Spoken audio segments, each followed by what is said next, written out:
Всем привет! Хочу сегодня показать вам универсальную связку, которую можно делать даже если вы вслепую работаете просто на вашем клиенте. Не знаю, Y-образная, U-образная, U-связка. Короче, она может быть разного размера. Она может быть маленькая и сделанная такими полупрозрачными линиями. Она может быть довольно яркая, но нарисовав ее в любой части брови, вы закроете любую пустоту. Потому что иногда обязательно вам попадется клиент, у которого, в принципе, все неплохо, но там где-то есть какие-то проплешины, и вам нужно там вслепую прорисовать что-то. И для начала вам нужно нарисовать вот это вот соединение волосков туда, вписать, а затем еще и прорисовать машинкой все это дело. Раздвигать волоски довольно бессмысленно и часто не нужно, получается, а вот если вы будете вот такую связку использовать, она вам везде пригодится. То есть она может быть, знаете, какая такая пологая. Ой, сейчас перекрестилась.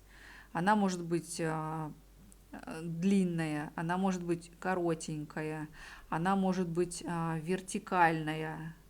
То есть это такое самое распространенное соединение волосков в брови. Поймите, порассматривайте брови. Она может быть такая, когда волоски близко друг к другу расположены. Смысл в том, что я сейчас нарисую крупный этот рисунок крупным. У вас есть волосок, если его поделить, например, на 3 части, к нему примерно, ну, хочет прислониться еще один волосок во второй части. То есть на 2/3 вы прислоняетесь к волоску. И может быть разный наклон.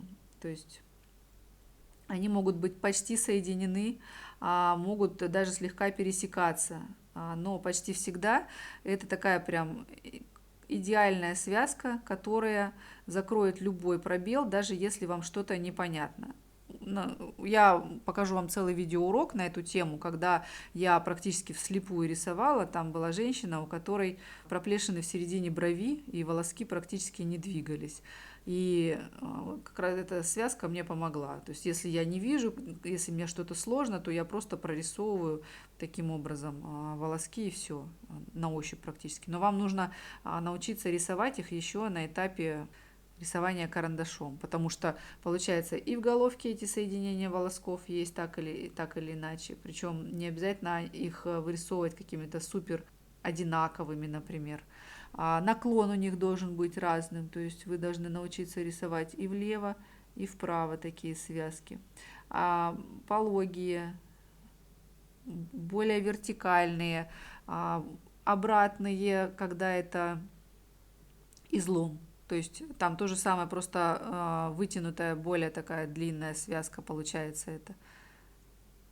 Понимаете, да? То есть у вас будет вопрос, а как же мне соединять волоски обязательно? То есть мы с вами прорисовали на прошлом уроке просто волоски, но они же не могут быть все параллельные. То есть все просто, вы просто берете и таким образом их между собой соединяете.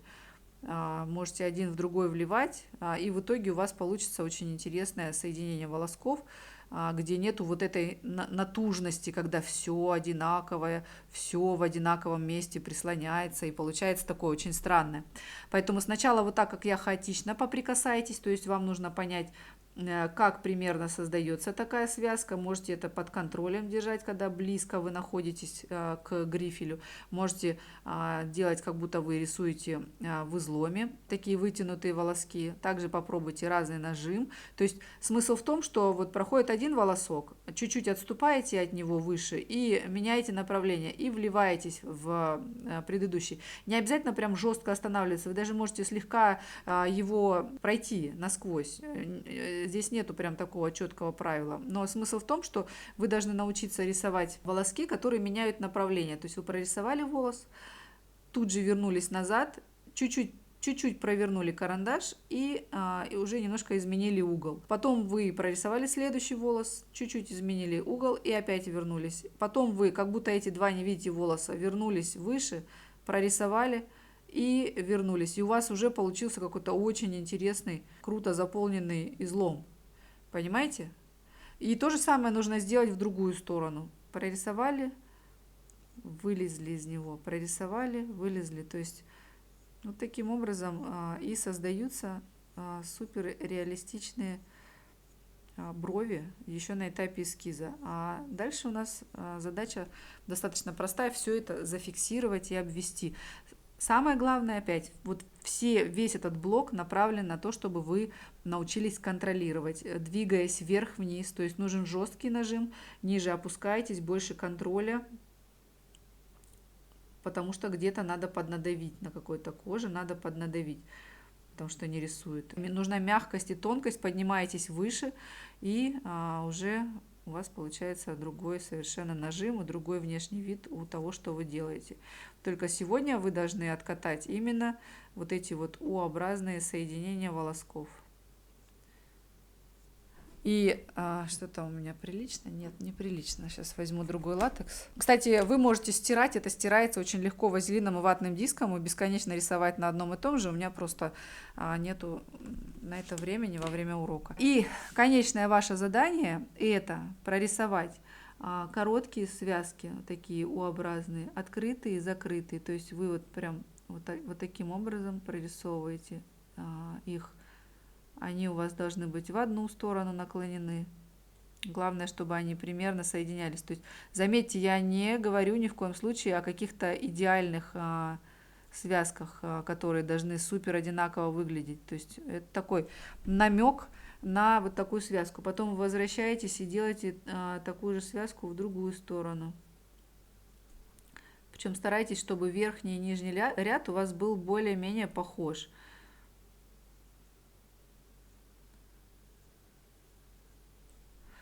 По наклону и по толщине волосков и по соединению. А затем вы прорисовываете связку, которая идет в другую сторону и более яркая. То есть там она шла вверх, а здесь она идет уже вниз, условно. И если вы выбрали какой-то определенный нажим, то с таким нажимом и прорисовывайте. Причем обратите внимание, что в процессе я немножко как бы поворачиваю свой карандаш, чтобы у меня получалась такая слегка изогнутая линия. И она ни в коем случае не абсолютно ровная. То есть не сходите с ума, потому чтобы линия была прям абсолютно идеально ровная. Это, конечно, было бы прикольно, но мы же не микроблейдингом занимаемся, где вот эти вот дуги и линии создаются. У нас все это будет фиксироваться иголкой, единичкой. Поэтому единичкой можно все. Можно утолстить в нужном месте, можно поворот создать, какой нужно. Вот таким образом и прорисовывайте. Более вертикальные. То есть главное, чтобы вы под задачу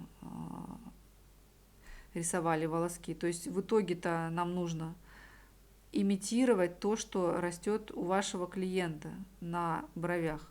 Его волоски, его толщину волосков, его длину волосков. Потому что если вся бровь состоит из коротеньких волосков, плотно лежащих, вам вообще нет смысла рисовать какие-то вот такие длинные волоски. Или наоборот, бывают брови, которые просто все вот из таких длинных, каких-то волнистых волосков состоят. Поэтому вам нужно научиться все это воспроизводить. Вот таким образом рисуем. То есть, если до этого у вас не было никаких соединений, вы просто учились рисовать волоски. Кстати, иногда латекс идет дугой, придерживаете его, то на этом уроке вам нужно прям попытаться контролировать то, что вы делаете в разных направлениях,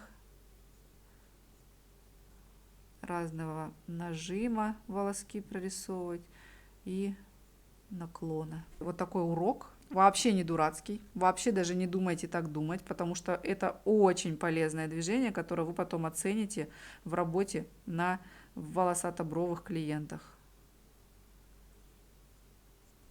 Все. Встретимся на следующем уроке.